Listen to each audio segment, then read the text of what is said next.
Sosok laki-laki selalu dituntut untuk menjadi sosok yang kuat dan tegar.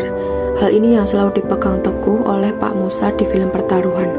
Sebagai seorang ayah tunggal dari 4 anak laki-lakinya, Pak Musa selalu berusaha menjadi ayah yang kuat hingga sebuah peristiwa membuat keluarga itu mengalami masalah besar.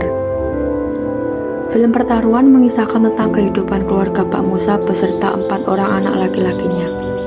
Anak pertama adalah Ibra, kakak tertua yang selalu mengambil keputusan untuk adik-adiknya. Anak kedua adalah Elzan, anak yang paling penurut dan pendiam. Anak ketiga adalah Amar, sosok yang humoris dan berandalan. Anak terakhir adalah Ical yang masih bersekolah di SMP. Ibu mereka telah meninggal saat melahirkan Ical. Pak Musa yang membesarkan mereka seorang diri pun tak banyak memberi perhatian selayaknya seorang ibu. Ia hanya bekerja sebagai satpam bank untuk menafkahi keluarganya. Anak-anak Pak Musa pun tumbuh dengan kekurangan kasih sayang dan tak dekat dengan ayahnya, sehingga membuat mereka menjadi anak berandalan dan urakan. Setiap malam, Ibra, Elzan, dan Amar seringkali keluyuran untuk berjudi, mabuk, atau menonton pertandingan tinju Jamila, kekasih Ibra. Ical pun sering penasaran dan mengikuti kakak-kakaknya. Mereka akhirnya sering dimarahi oleh Pak Musa, terutama karena membawa Ical pada pergaulan tak baik.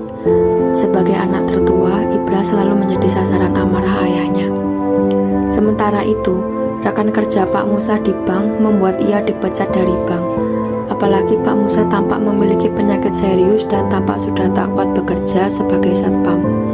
Namun, Pak Musa tetap pergi bekerja karena ia harus membiayai sekolah si bungsu Ical. Pak Musa bahkan menolak uang dari Ibra saat Ical tak masuk sekolah karena telat membayar biaya bulanan. Suatu hari, Pak Musa ditemukan pingsan di kamarnya. Setelah dibawa ke rumah sakit, ternyata Pak Musa mengidap penyakit serius dan harus dirawat. Namun keluarga itu tak memiliki uang untuk membayar biaya rawat rumah sakit. Pak Musa pun dibawa kembali ke rumah. Namun kondisinya terus memburuk. Ibra dan adik-adiknya berusaha mencari jalan keluar. Ibra, Elzan, dan Amar dibantu Jamila berusaha untuk mencuri dompet milik bos pemilik diskotik tempat Ibra bekerja. Elzan juga mencuri dompet pelanggan karaoke di tempatnya bekerja. Usaha mereka ketahuan sehingga membuat Ibra dan Elzan kehilangan pekerjaan. Namun uang yang mereka dapat masih belum cukup untuk membayar biaya rawat inap. Ibra kemudian mendatangi bank tempat Pak Musa bekerja selama 20 tahun untuk meminta bantuan. Namun Ibra justru melihat petinggi bank meremehkan kesetiaan ayahnya. Ibra dan adik-adiknya pun berniat membalas dengan cara merampok bank tempat bekerja ayahnya tersebut. Pada hari yang ditentukan, Ibra, Elzan, dan Amar pergi menuju bank menggunakan mobil pinjaman Amar. Di perjalanan mereka menemukan Ical yang bersembunyi di bagasi mobil. Keempatnya pun melanjutkan perjalanan. Ibra, Elzan, dan Amar melanjutkan rencana mereka dengan masuk bank dan menodong karyawan bank untuk menyerahkan uang mereka. Sementara Ical menunggu di mobil, namun mereka bertiga ditembak pihak keamanan bank saat beraksi. Elzan dan Amar terluka parah dan tertinggal di bank. Sementara Ibra dan Ical kabur ke rumah untuk membawa Pak Musa pergi ke rumah sakit.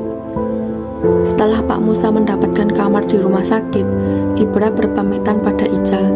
Dengan luka di perutnya, ia pergi menemui Jamila dan meninggal di pelukan kekasihnya tersebut.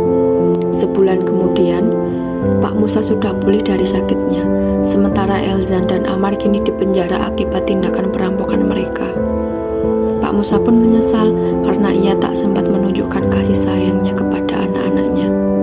Saya menyesal karena saya tidak pernah menunjukkan betapa berartinya mereka buat saya. Apapun yang terjadi, kita harus ngelakuin yang terbaik buat Bapak. Begitulah alur film